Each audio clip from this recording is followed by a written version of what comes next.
Welcome to episode 7 of Whole Lot of Wolves. We're your hosts. I'm Joshua Buckley. And I'm Paul LePage. And joining us this week are two of our friends from Atlanta Wolves, Andrew Smith and Wolfman Jeff Combs. How you guys doing today? Doing good. Awesome. Thanks for having us here. So, Andrew, you're from Wolverhampton?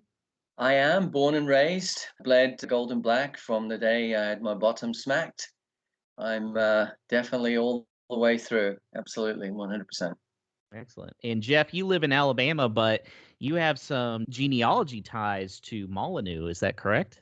Oh, yeah. A few years ago, I was doing some genealogy when I overheard that Robert Plant was named the vice president of Wolverhampton Wanderers, which that's the most epic thing. That got my attention.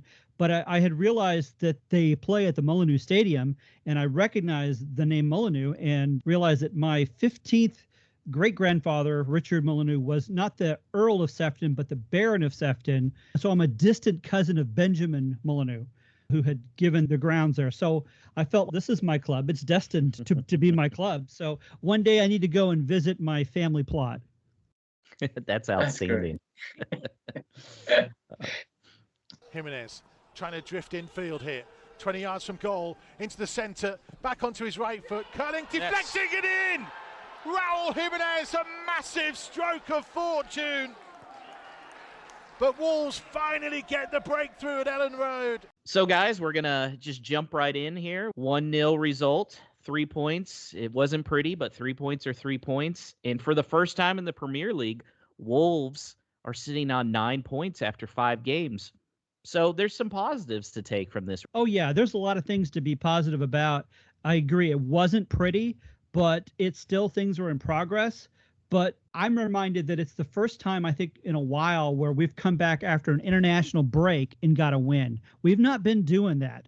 So there's been some good performances, and obviously Max Kilman is getting a lot of shine. And so pieces are coming together, but they're not all there yet. Totally agree. There's a lot of room for improvement. I don't know about everyone else, but the pins and needles were definitely going even in the first half. Second half was a little bit better, more dominant. But there's certainly a little bit more of connection, of gelling. Hopefully everyone agrees that who's been starting and who's playing now seems to have that thought process down of, I understand where you might be going and heading down the field, but a tremendous amount of improvement needs. I really would like to see the Dutch gentleman have a go. I forget his name that we got on board. I'd like to see him play. Hoover. Yeah, Hoover. Hoover, yeah. I think he'd be a really good add-on to Adamo with his speed and everything. I'm very excited to see it. It's a combination of getting our new players worked in and not having available some of our players that we really need. But the other factor is that Nuno is trying to change things up. He realizes we've become so predictable and we're not going to be playing the same way because the way we've been playing has gotten us to 7th place for the past 2 years. Mm-hmm. And so there's that combination of rebuilding a new way to play as well as getting these new pieces. But I agree with Andrew. These pieces are starting to come together. Semedo had an improvement. If I want to see him continue to connect, Padence has been great. But if we could just see him do more connecting with Raul, that would be fantastic. But some of our other players who've been there for us have not been playing up to form, such as Bali. So we've got to get Bali back playing like Bali. You bring up a great point about Podence, and for me, all that's missing is a goal. And if he gets that link-up playing and makes that number 10 spot his own, I genuinely think the chances he creates and he gets in, we could have on our hands an attacker that's getting towards double figures in goals. I think he needs one to go in, build up that understanding, like you say, top with Raul. But I think he could be a real game changer this season. He's just such a unique player because he's so tiny, and so a lot of the defenders are having a hard time keeping up with him because he's got that low center of gravity, so he can just stop on a dime. He's a very unique player.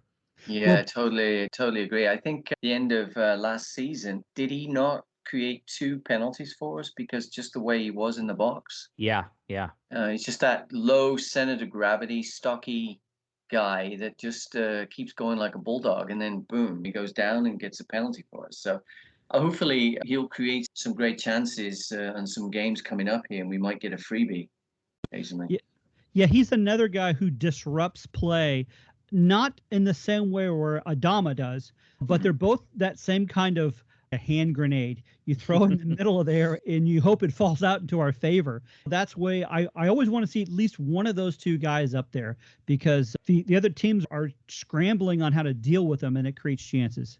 Well, you mentioned about the change in style as well, that it's reflecting at the moment that we're early into the season and that's forming. But it gave me such encouragement on Monday that we can still dig deep and we can still be that team that looks solid at the back. And then we've still got that counter-attacking threat, and especially in the second half, that was really apparent to me. I wasn't overly nervous second half when it came to the backs against the wall defensive part. I was more concerned right at the start of the first when we were facing a ton of pressure, and I got nervous when there was that penalty claim with Costa and Moutinho. I just thought things were running against us that way. But as we worked ourselves into the game, I thought we were the better side over 90 minutes, and we certainly created the better chances. And if Neves put his opportunity towards the end of the game away when he actually got into the box for a shot, then it would have been even more comfortable. I think there's a bunch of green shoots, and it bodes well. Our defense really has been, I think, what's starting to gel earlier. And so I was quite pleased with our defense, especially second half. But even in the first half, we were able to contain Leeds. I think having Dendonka there in midfield was also crucial, but we still need to continue to develop this new style of play for midfield and creating chances for attack. Speaking of the defense, we have to talk about Max Kilman. Just a phenomenal performance, man of the match, won 100% of his aerial duels, had an assist on the goal, and then gets a new contract after that. What are you guys' thoughts? Have we found the left back? The jewel in the crown. I think it's very interesting because he's eligible to play for both the England and the Ukraine, because his parents are both Ukrainian, but he's never played in international games. So he can play up to, I think, is it 6 you can play before you can make a decision based on his age. And the interesting part about this is looking and reading up, he can play for Ukraine and England, but with the England manager being in the stands watching that game, I'm wondering, just out of curiosity, what everyone else thinks. Could Kilman get a shot with Cody side by side in the national team? Especially if they continue to play together like they played this last match. That's something you have to look at. It's easy for us to think of Kilman as a kid, but he's been with us for quite a while. Mm-hmm. And so it's probably more likely that it's just his time. And if he continues to be the success he is, I think that's going to point to the rest of our younger players that this is what it's like to move up to a solid place in first team. And I really think Kilman has a shot to be in the regular rotation this year. That's a great shout. I think it gives a lot of strength to our recruiting strategy that they're looking at players in the mold of Kilman, of a certain age and of a certain pedigree. And it may be some of the kids that are coming through that are in the under 21s now that have been bought from an established team like Shabani, I think was from Bayern, and that type of player that they're able to pick up at a younger age, but have still got that quality, the skill, they've got the background from that years of development, who can then get schooled in the Nuno way like Kilman has over a period of years and then come into the side, and at the moment fits like a glove. It's good testament to everything that goes on in the back room for sure. Yeah, absolutely.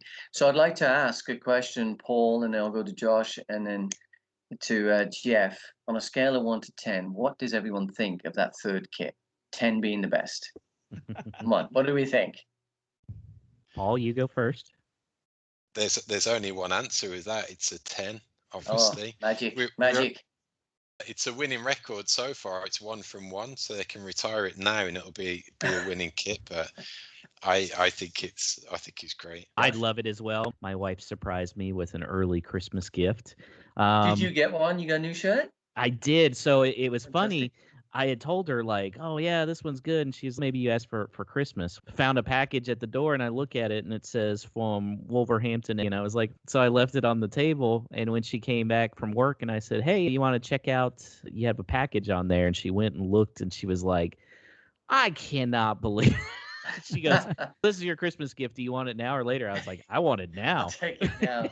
Did you get it customized any chance? And did you get your name on or anything? Or? No, no No? customized, but no, I love it. I think it's Yeah. tremendous. I like the black one from last year a little bit better, Mm. but I still think this is a tremendous looking kit. It's way better than the away one this year.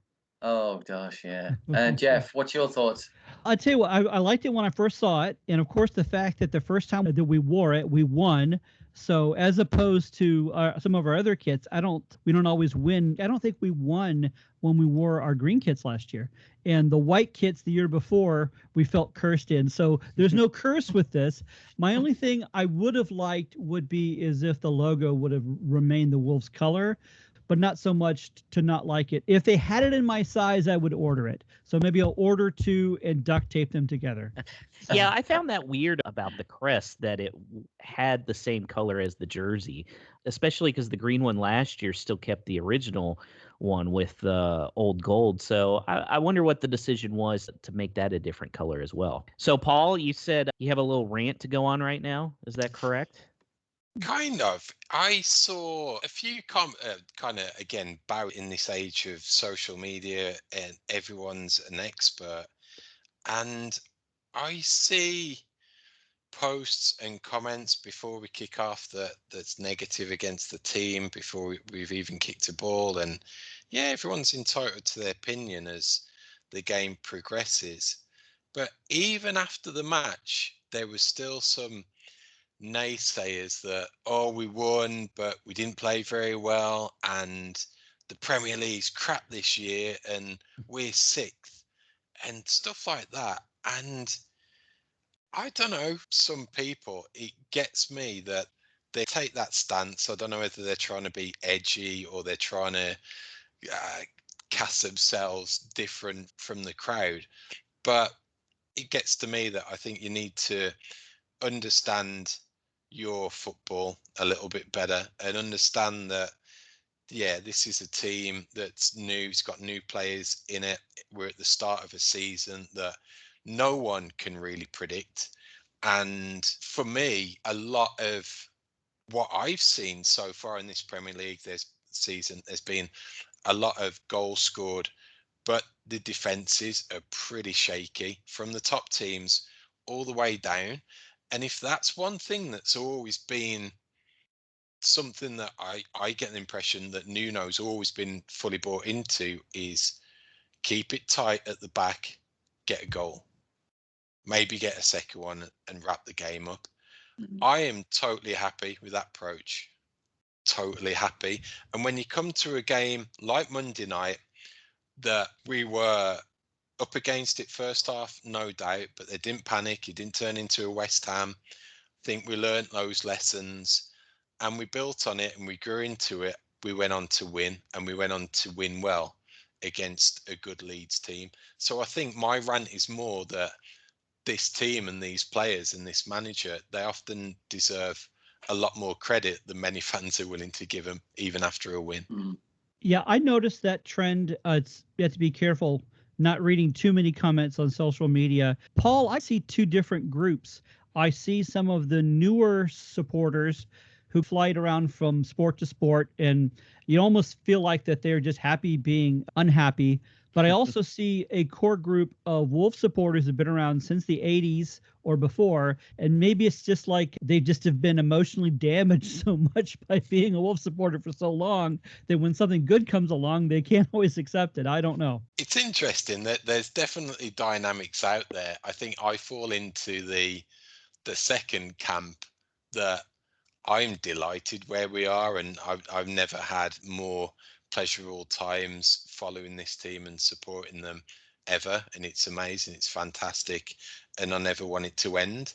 So I'm happy with that for sure, but I still don't take it for granted. And if we do get an opportunity to kick on and climb a couple of places, or maybe crack that next stage of evolution into a top tier team, then of course I want us to be there, and I want us to be challenging.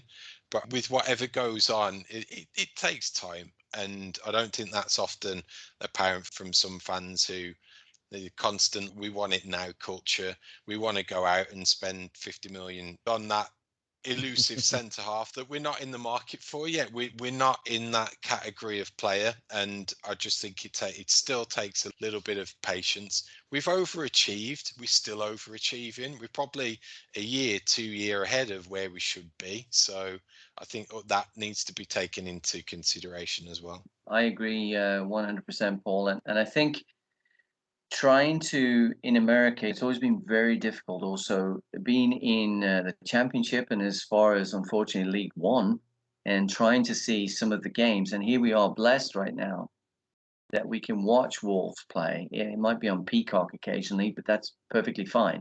I don't mind spending $4, $5 to watch, and not a problem. And I think we see a team that's becoming very gifted. We see a team that we're very fortunate to watch pretty much every weekend. And we're playing with some of the best players in the world and giving them a good run. West Ham was an unfortunate mishap. That was terrible. We got beaten up pretty bad there. But moving forward into the next game coming up, Newcastle and everything else, it's going to be very interesting. If we put another 3 points on the board, I'm going to start wondering boy, are we there? Are we cracking that nut? Are we close? And if we do really gel and everyone starts to click at 100%, goodness me, we could be up there with the Villa, which is quite surprising where they are right now. But that's perfectly okay. It's good for them, to be honest, in many ways. I started following Wolves back in 2013. Kenny Jackett was leading us out of League One. And you talk about trying to watch on Peacock and how lucky we are that we get to watch it on Peacock, because back then, of course, just getting any information was difficult, and catching people's after the fact YouTube, and it was podcasts and YouTube channels that kind of kept me connected. And we were really lucky that I may have to pay a little bit of money, but I could catch every Wolves match, even if I'm maybe at work. You mentioned the West Ham game. That doesn't look like as horrible a result right now. West Ham's on a roll. They just pulled a miracle out of their hat this weekend. The Premier League is topsy-turvy right now, but it's exciting, guys. I really feel like you can't get too down on the team because everybody really has a chance except for West Brom. I'm still trying to figure out, can anyone help? The stadiums are quiet. Are the players much more focused? Because I think 5 games into it, I was listening to, is it Rebecca Lowe on NBC, and she was explaining that this is, after the first 5 games, the most highest scoring goals for across the board than in Premiership history, even Division 1, going back that far. And you sit and say, okay, we have no people in the stadium. What's driving that high score, which is fantastic to see? Some teams losing 5 or 6 or 7 in Liverpool's case.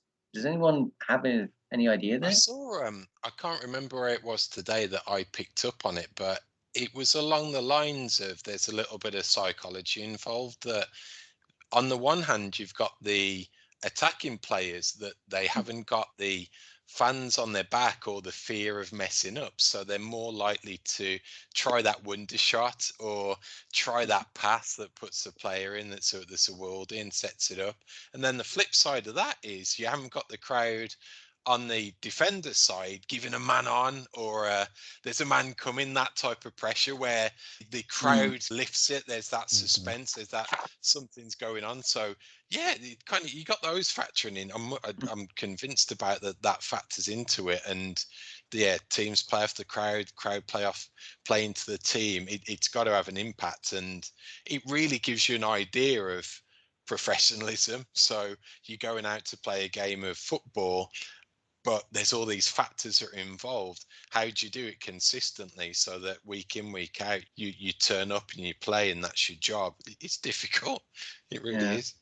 I noticed if you look at other sports that are happening right now, Andrew, I'm seeing the same phenomenon with NFL.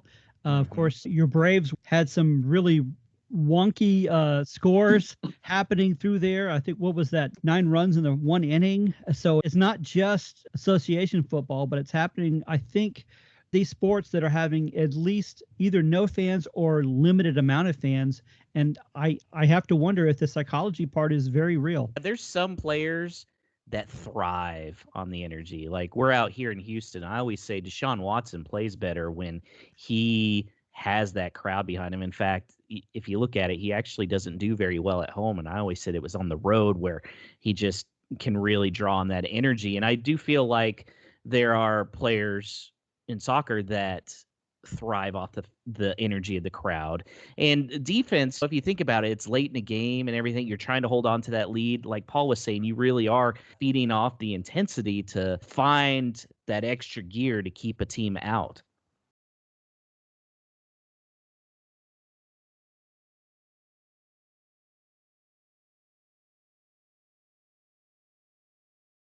Now it's on to previewing the upcoming Newcastle game on Sunday, and we're joined by Alan, who is one of the organizers of the local Toon Army Supporters Branch in Baltimore, Maryland. Alan? How you doing? Yeah, how's it going? Doing pretty good. Thanks for having me on, guys. I appreciate it. So it's been a very Newcastle start for the season for you guys, huh? Yeah, it's pretty par for the course for us. Good opening win. I think a strong shellacking at the hands of Brighton afterwards. I think another nice little tidy win, and then a shellacking just this past weekend again. So, yep, up and down, just about right. I hope that pattern doesn't continue on Sunday from our side of things, that's for sure. Hey, I'll be honest with you. I was actually running up to this, looking at your guys' form, and a little up and down, like us, it looks like. So I think it'll be a nice little test, and hopefully we make a couple little changes. But I'm always friendly. You guys have quality in that side. It just needs to turn on. So I'm not nervous for you guys really too much, quite frankly. So Mike Ashley put his short, stubby hands in his 2XL Longsdale jogging pants pocket this summer. Did hell actually freeze over in the northeast? Yeah. And on the Tyne River when that happened? Actually, the northeast is usually frozen over, so I think it melted away just slightly for him to reach it down deep in the pockets, and they are Lonsdales. I'm glad you pointed that out. They 100% are Lonsdales. Yeah, it surprised me, man. I don't know what else to say. I think it surprised everyone who watched us spend a little cash and spend it wisely, which I think is after Joe Linton. I'm much happier with the Callum Wilson pickup, the Ryan Fraser pick. I like everything that we did. Jamal Lewis, I think, was great. I think it's hopefully getting them into the mix a little bit more. Now our Achilles heel is most likely Steve Bruce. So I don't hate the man, but I struggle to figure out his tactics. Man United was a perfect example last week. I'm not really sure what he did, but he earned us a nice 4-1 loss with some of his decisions, I think, late on. So hopefully we'll see some turnaround.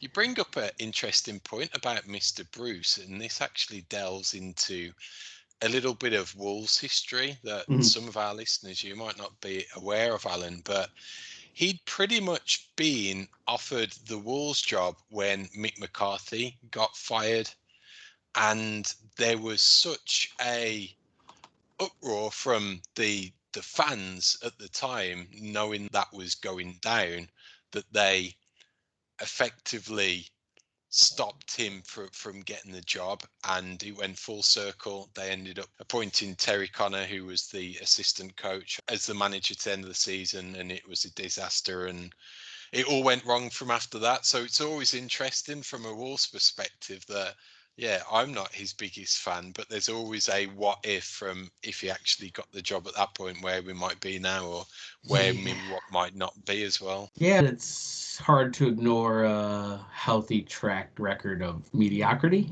maybe even sub-mediocrity with Steve Bruce. He's a local lad for us, so of course there's a certain romanticism about it, of course, but likewise the Toon supporters aren't naive in their football to understand that with those signings that we just talked about, we are certainly not utilizing them to, I think, their full capabilities. And I think what a lot of the fan base believes are their capabilities with those kinds of signings. So, yeah, we'll see. Don't hate him. Like I said, I think he's a great man manager. He's gotten the best out of some of the older guys. Isaac Hayden has bedded in. Shelby continues to be pretty rock solid, but he's getting stuff out of these guys, but I think his tactics are still wanting for sure. So having a predominantly U.S. audience with this podcast, we always like to stay up to date on what the U.S. men's national team players who are over in the EPL are doing.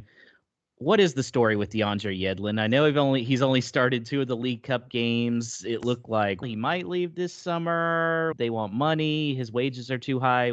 Can you give us insight on what's going on there? Yeah, I think at this point you're probably going to see him stick around and just play a squad role. He's still useful for us, and I think we are notoriously awful in the back room. So someone will get injured. We will need a fullback at some point in time, and he's certainly serviceable. We know what we get going forward with him. It's a little bit of the coming back that has always been the question for him. And I think, being a U.S. supporter myself, following DeAndre for a long time, I think it's just age has caught up with him as well. He's lost that initial first step a little bit. He's still lightning fast, but in this league, that first step, and that means everything getting to the ball, especially in that final third. And he's cost us a couple on that one. But loyal servant, I loved having him here. Me and the wife have a couple, I think, Yedlin tune tops. So for sure, love him, but I think you'll see him leave and probably head back. Depending on wages, he might stay somewhere in Europe. I think that's been the big issue with him is the wages. The MLS really can't touch him, and he'd be a designated player, I think, on any team he goes to. So not only are his wages a problem, but you have to make room for him, you know what I mean, in the MLS. So I think you'll probably see him land somewhere in Europe, finish out another year or two, and then probably head back to Seattle for that also glamorous reunion that everybody expects. Yeah, I think he's going to lose his starting role with the U.S. men's national team anyway, with Sergiño Dest coming on, ending up at Barcelona. So It is a shame. There was such big potential for Yedlin, and it just seemed like he was so close and couldn't get it done. I think he really flourished under Rafa. I think, and that was a system thing. That was definitely, it worked for him, and he had a little bit of coverage. We had the 5 at the back that was a lot more flexible. As Bruce tried to come out of that 5 to the 4, it hurt him. And they're not as well drilled at the back as they used to be with that 5. So it did put him out on a little bit of an island. And then he's every other time as well. Previously he wasn't in front of a really capable winger. Now he's in front of either Almiron or St. Maximin. So he's really got to do his role and make sure he's staying back.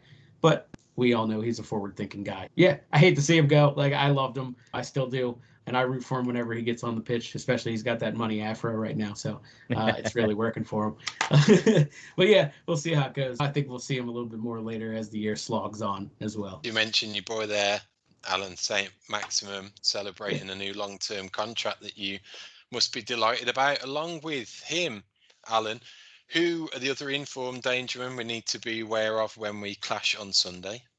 Yeah, you guys know what you're facing against St. Max. He's tricky, and he has been phenomenal all season so far.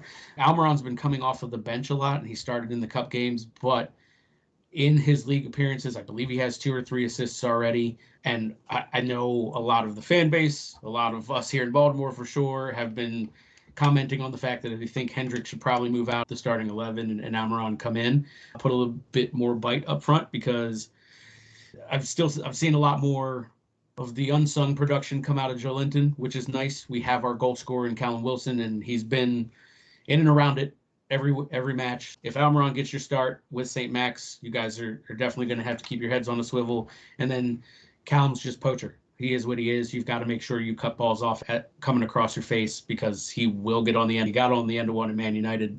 Probably would have turned the game around, but De Gea made a phenomenal save.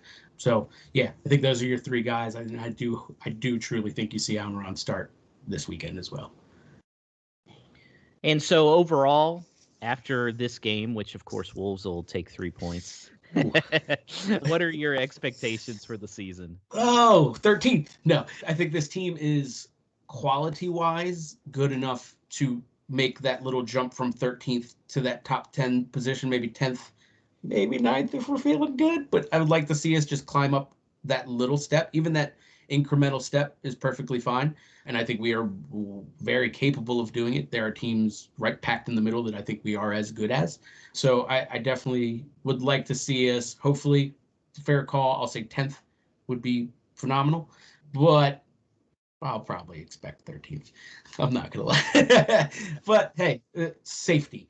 Yeah, it's been clear of relegation. That's the big thing. Yeah, it was just a couple years ago that we were constantly in fear. I think we've turned that corner a little bit, and we're firmly here, unless something blows up in our face. Jesus, knock on wood.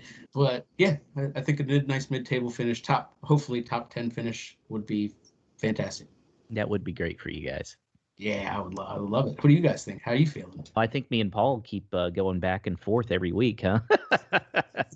It does change, yeah, and I think it changes a bunch at the moment because the season's still ironing out the kinks as we start. We can't really be looking at the league table after 4, 5, maybe 6 games. So I think for, as you say, towards the bottom, you get a good idea those teams who are going to be around about there.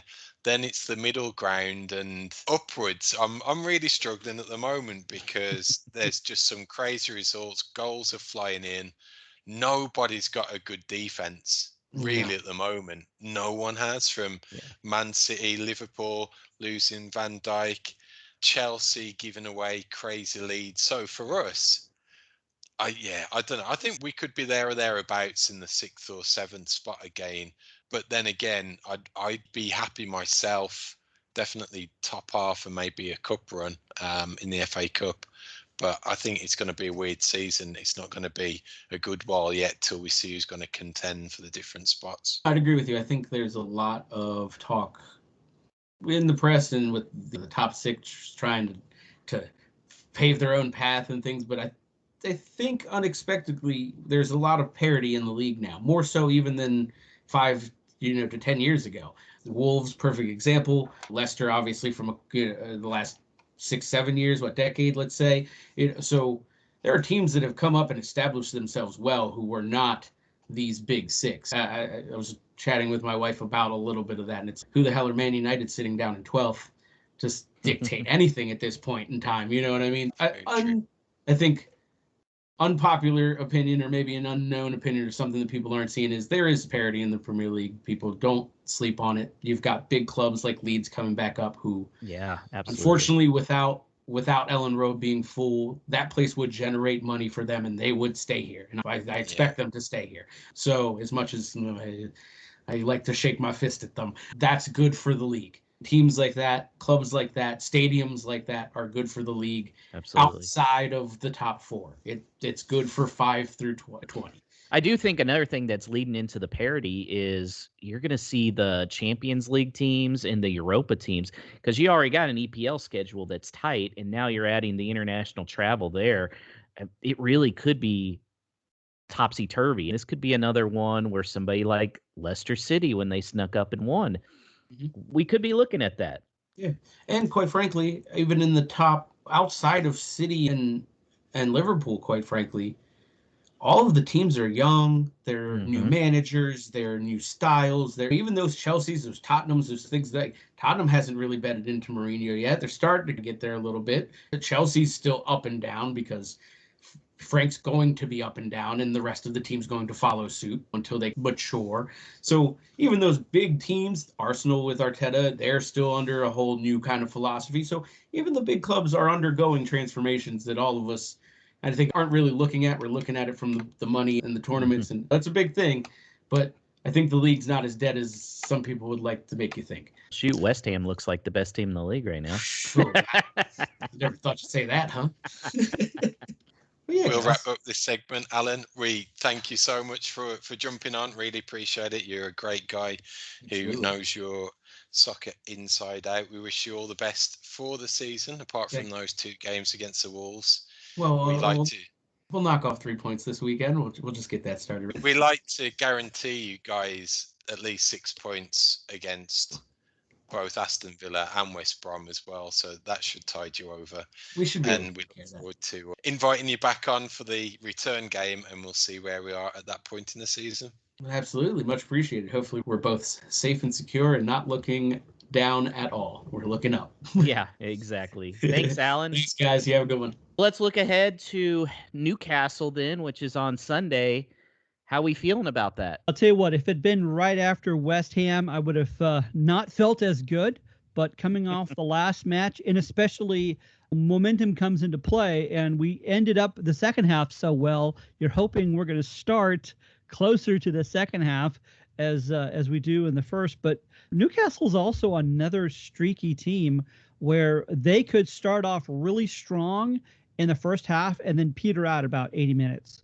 And so I'm wondering if it's going to be another match where we're going to focus on containment the first half, wear them down, and then kill them past the 80th minute.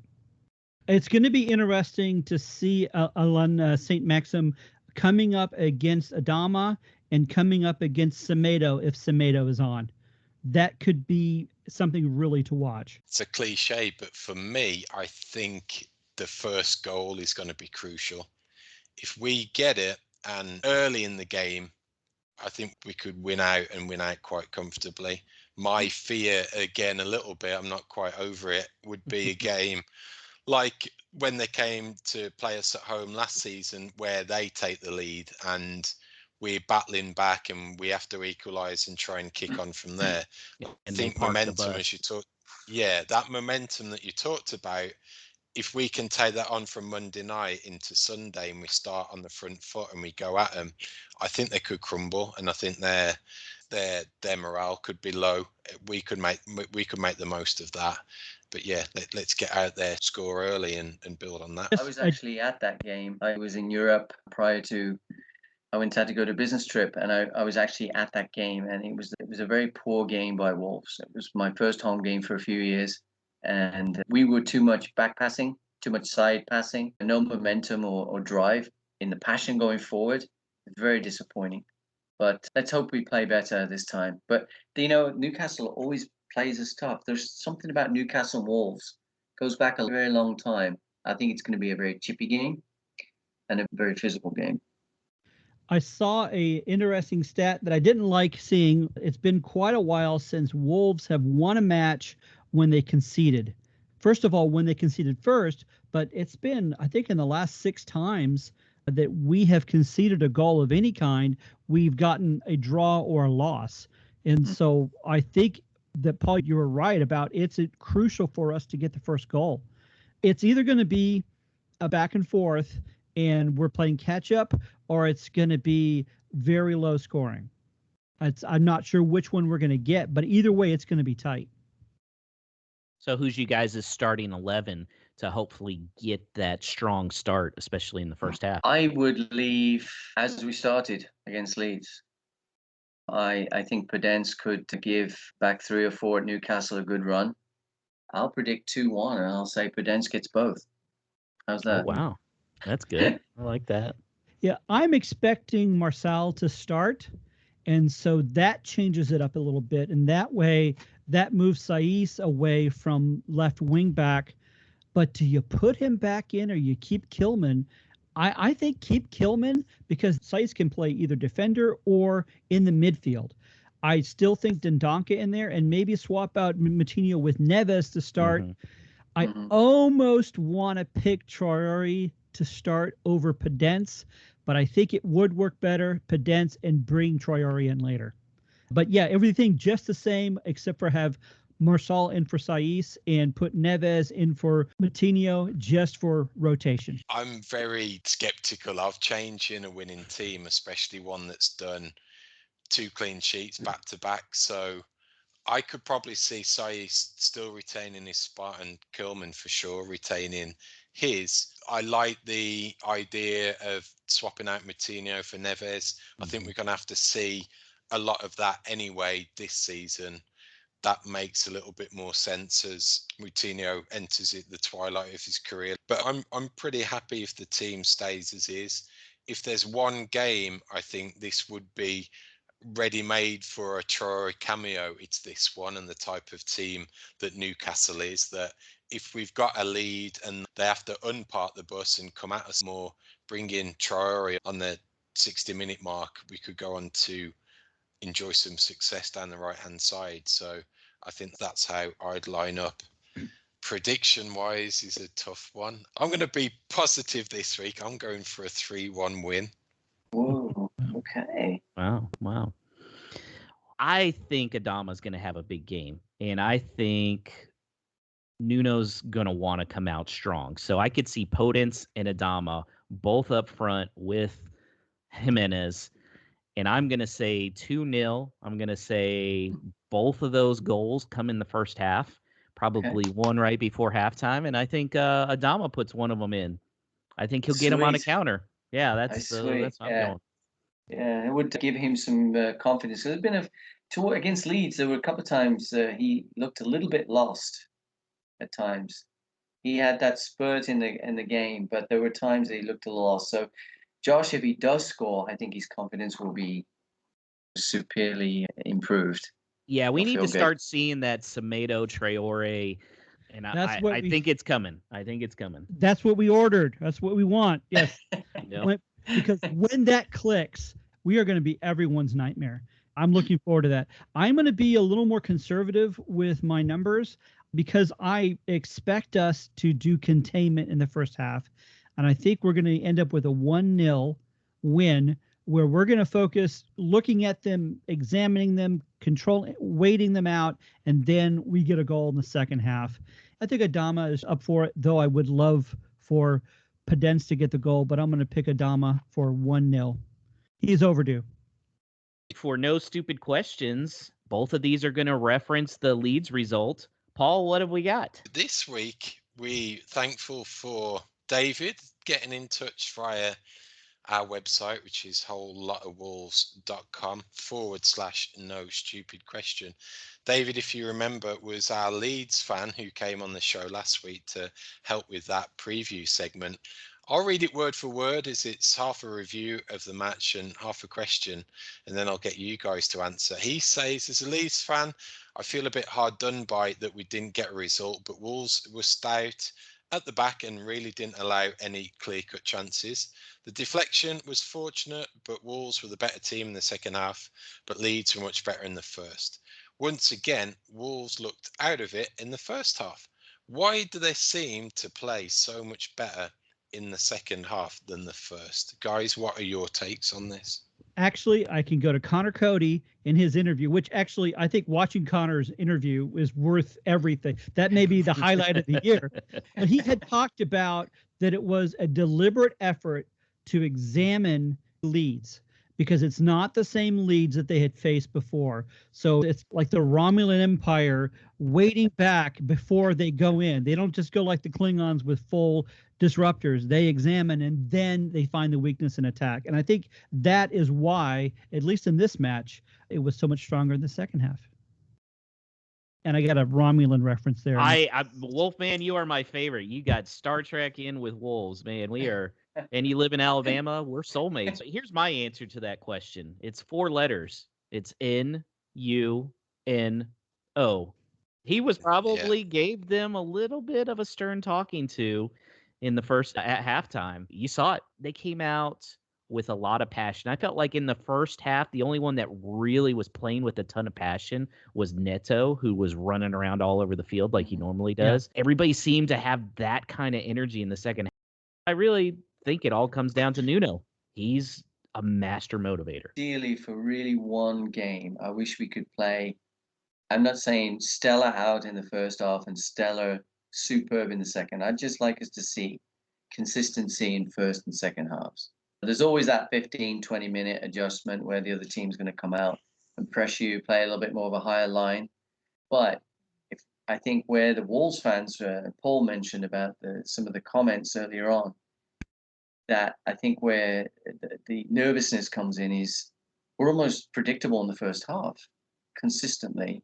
And it happened last year. So if Nuno can get them to turn on a little bit more of afterburners in the first half and get a little bit more consistency going, and then do that second half and then play and put the game away, I think Wolves fans would start to believe. And I think that's where the confidence in the fans are just lacking a little bit at times. I picked up on a great video from the Wolves Fancast YouTube channel after the Leeds game on Monday, and it was Gully, who does Molyneux Musings on Twitter, who writes very articulately about the Wolves and is very detailed in his analysis. I always like to see what he puts, as he talks a lot of sense. And he did a video and got a tactics board up, and he was plotting the two teams, first half and second half, and it was really interesting that he was able to highlight that a lot of the focus in the first half came from Calvin Phillips, how Leeds were trying to push the ball through him a lot and dictate play a lot more. And just to the point earlier, it was very much a case of Nuno being able to recognize that, and in the second half push the team 5-10 yards further up the pitch and compact it a little bit more. And Gully was able to show the heat maps and the passing and where the teams were picking up the ball, and it made a ton of difference.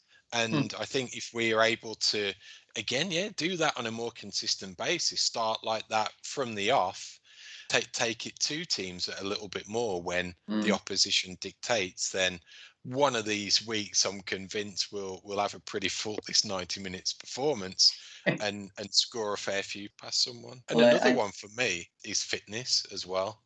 That a lot of credit has to go into our backroom team and doctors and medical and all the sports scientists they got working for them, because again, it's a weird season, no real pre-season of such. Still, it's a small squad. It's better than it was last year, but it's still the same rotation of players. We've got more flexibility off the bench now. But again, the backroom team, they need a pat on the back for conditioning the players that they're able to go for 90 minutes, still look strong, not have it affect them really when it comes to those final few minutes. I think that's another positive that we've got going in our favour. I think it's the purified water from Sedgley hydrates them so well. So yeah, it's not Gatorade in Sedgley, it's Sedgley-ade from this little fountain. This little fountain on the beacon that trickles all the way down. Drink it, boys, drink it. Wow, it sounds so magical, like something from Willy Wonka. Doesn't it? Yeah. So Andrew, when we go to when you take me to the UK, you're gonna have to take me to the fountains of Sedgley. I will. The Sedgley power station area. We can get the water from there. We'll purify it and we'll ship a bottle to Paul. It's really nicely purified at the bottom of the beacon in a public house called the Beacon, which has two fantastic beers that they brew themselves there, and it's a proper pub, and there's no TVs, no food, no music. You just sit there and enjoy fine ale. That would be my recommendation, to try some of that Sedgley-ade right there. And a little I doubt anyone is listening who's there at the Beacon Hotel in Sedgley, but if you are, for that sponsorship plug, a crate shipped over just for sampling purposes, and we can talk through taste and palate and all that stuff. Just send it over and we'll work that into the show, no problems. Would you like to hear your company's name in one of these sections, broadcast to a captive group of soccer fans across North America? Get in touch for information on our packages, including presenting sponsor, segment sponsors and paid partnerships on social media, by emailing hello@wholelotofwolves.com. Second no stupid question was from our friends on the Drunkard United football show, who, as we previously talked about, they had a little sly dig on Twitter about our kit and said, what's up with wearing that Portugal national team kit? It's about being awesome. Hello. It's, there is one or two Portugal teams players there. Of course, when Ronaldo got COVID, there was a bit of a panic that went through my heart, that I thought, oh, great, there's half of our starting lineup. Oh, so, we discussed that last week.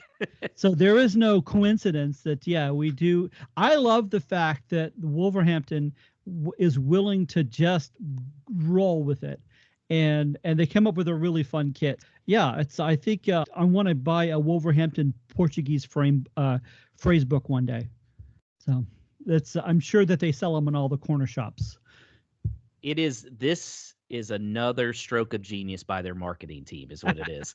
We saw that last year with the Mexico kit, and I loved how they were just like, look, it's not a Mexico kit, but it's a Mexico kit. Yeah. These guys, they're not just thinking England. They know, okay, England, most of the people there are already settled on who they're going to be rooting for. They're looking beyond it. They're looking, hey, we want to be the best Premier League team in Mexico and North America. Oh, we want to be Portugal's Premier League team. We want to be China's. It's smart. It's really smart. And that's how you build a brand. And that's how you become one of the power teams in the world. They need to get a Visit Portugal on there as a shirt sponsor. Oh, yes. Let's go all the way in. I love Portugal. I'll be there tomorrow if I could fly. I love it. But has anyone seen the second kit of Newcastle and their third? Anyone know what it is? I've got it pulled up here. It's quite interesting. I saw it when Thogden and Thogdad did their things, but I can't really remember it off the top of my head. So their second kit looks like bananas color. It's like a bunch of Geordies running around in bananas. Oh yeah. And then their third one looks like the Royal Crown. It's like a burgundy with a yellow on it with black shorts. So I don't know about that one. I like the banana one. The banana one looks interesting. Banana-ish? Yeah. Yeah. It stands out. It's very it's a highlighter. I don't mind that. You remember the sweet in England, Paul, I'm sure. Remember the humbug? Yeah. Remember the humbug little candy we had? I always used to say that Newcastle strip always looks like a humbug sweet candy. Sorry. Yeah, it is like highlighter yellow, isn't it? It's like they just colored it in and they wanted to highlight it. It is quite it's a little bit slightly insipid, but that's okay, I guess. It's fine. It's like they spilt Mountain Dew on their kits. It still looks better than our second kit. Oh my gosh. I'm trying to figure out, actually, in some of the games, where would we wear our white? I think we're only going to wear it like 2 or 3 times this year. I think it was quite telling that we wore the third kit before we wore the away kit. Yeah, I agree, Josh. I agree. Maybe Liverpool, maybe as a fun one, maybe. Yeah, doesn't clash with the gold. If we keep winning in the Portugal kit, then let's just keep wearing that Portugal kit. Yeah, I don't know when we'd wear it. Obviously, I'd probably have to be a team that that definitely don't have blue. So I knew that we weren't going to wear it at Man City. Or at Leeds, since Leeds always wears white when they're out. The Portuguese tells you, though, the third kit. My brother-in-law sent me a WhatsApp text, and he said within about 10 or 15 minutes of it being released, the kit itself sold out. And the All-Star. So that's, like you said, I think that's a great, whoever came up with that is a genius, absolute genius. Yep. For sure. Someone got their Christmas bonus this year. You think?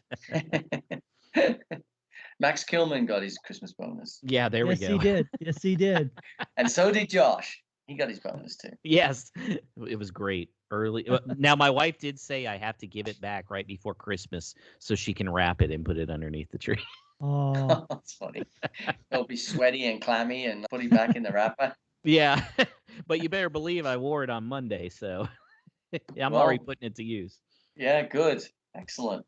Yep. And Paul, you have any of the new gear? I was adamant this year that I wasn't going to bother. I wasn't a huge fan of the home kit. I didn't think it was such a massive detachment from the previous one, but when I saw the guys wearing it, that kind of grew on me. And then when the third kit was released, I really liked it, and I was just a sucker for the promotion of the free international shipping the other week. So when that was coming to an end, I jumped in and I bought it as well, and I got number 7 Pedro Neto on the back because I'm cheap and I only buy 1 letter and 1 number. So if you've got a double, if you've got two numbers on the back and your name's longer than 4 letters, I won't be getting you. So Neto checks all of those boxes for me. Yeah, I got the home strip, and then I actually treated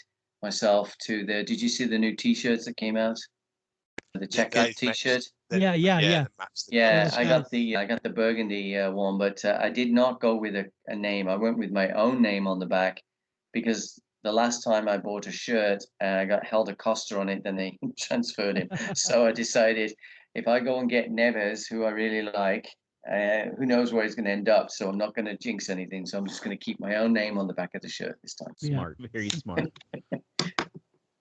Onto the game on Sunday then, Josh. Just remind us and the listeners, what are we going to watch it on schedule-wise? So it's at 12:30 p.m. Eastern, 11:30 our time in Houston, and it's on the big network, NBC. Woohoo! Yeah, how about that? No Peacock, no Sports Network. We got the big boy spot. Twice in a week, almost. Good. Yeah. Sunday and now. Yeah, but this is on the Sunday, so that's really good to get it on the Sunday. So there's not as much competition. So it's because this Monday matches, and then of course we got a Friday match coming up the day before Halloween. Those are a little rough to watch, especially if you have to stay gainfully employed. This Sunday afternoon is perfect timing to watch it. I want to go back to Atlanta and hang out with Andrew, but my wife heard a report about an uptick in cases in our region, and so she vetoed that. It's not that she doesn't like Andrew, because she likes Andrew, but because it would be a noon match. It's about 2 hours for me to get to Fado, and I've only done it once. It was my birthday. I celebrated my birthday with Andrew, so I'm overdue. But there's a pandemic, so it's going to be here in Alabama, and I will go afterwards on the porch and give my report to Dazzlin' Dave in the International Review. So I will be on the porch. My mom will be there. I have a long-haired German Shepherd that looks like a wolf, and we will be decked out, and we will be hooting and hollering and scaring children. So. Be sure and take a picture of your dog in the gear and tweet My Premier League Morning, because that she's does been on there. Yeah. Okay. Yeah. Our big guys down here in Houston, Clive, me and him were at our pub for one of the games, and we took a photo and tried to tweet it and end up on there. And it was all these kids. And I said, Clive, next time we need to find a baby, man. Babies and puppies. And puppies. So we may just steal a baby on before one of the games. I don't know. I've heard of Clive. In fact, one of the most dry sense of humors I think I've ever read. Great guy. He talks some things, and I forget where I saw him. I'm not sure it was on Facebook or somewhere else, but what a funny character. And I'm sure he's even worse in real life. Oh, he's great. You get a couple hopadillos in him, and it's awesome. Andrew, are you going to be at Fado's on Sunday? No, in fact, fortunately, we are heading to near Wilmington, North Carolina. I've had a friend actually move from Austin, Texas. Mm-hmm. He lived in Tennessee for a few years, and then he's decided to go to just a little bit south of Wilmington, Southport. So we're actually going up there to spend a weekend. So we've already decided, okay, I have the NBC Sports app. We'll have to stream it in the car coming back to watch. Yeah, so we won't be doing that. But we are planning on going soon, because though the numbers keep shifting with the COVID, it's hard to decide. But wear a mask inside the pub. They're pretty cool with everything. I think it'll be okay. We will do it. We will get together soon. We will, my friend. And if somebody wants to join Atlanta Wolves with you guys, what's the best way to reach y'all? Probably the best way is most of us go on to the Wolves on the Facebook, and then people will just pipe in and ask questions. Hey, I've just moved to Atlanta. Where do you guys go? Where's the pub you hang out? Fado's is one place. There's another place in Midtown that a few of the guys come in from. Actually, most of them are from Wolverhampton itself.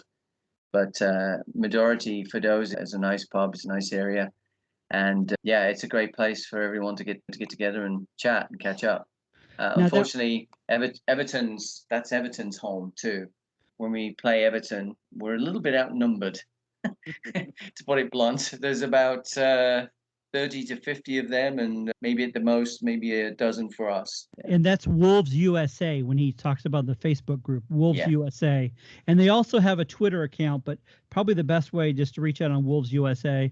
For myself, my Twitter handle is Soccer in South, and my YouTube channel is Soccer in the South with Wolfman Jeff.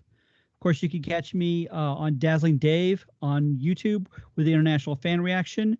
And I also do USL, and I'm part of Soccer Chat. And we do a podcast. It's on the BGN, the Beautiful Game Network. So one of those ways you can get a hold of me. And if you're in Chattanooga, wouldn't mind meeting up with you there. Obviously, there'll be a lot more people in Atlanta, but if you're in Chattanooga, I'd be willing to meet up with you as well. And Jeff, next time I'm visiting my dad over in Grant, Alabama, me and you are going to hook up in Scottsboro for a game. Does that work? That sounds like we can go probably to the Huddle House. I'm not sure what else is open there. You know what? An unclaimed baggage, they could have large TVs. You never know an unclaimed baggage.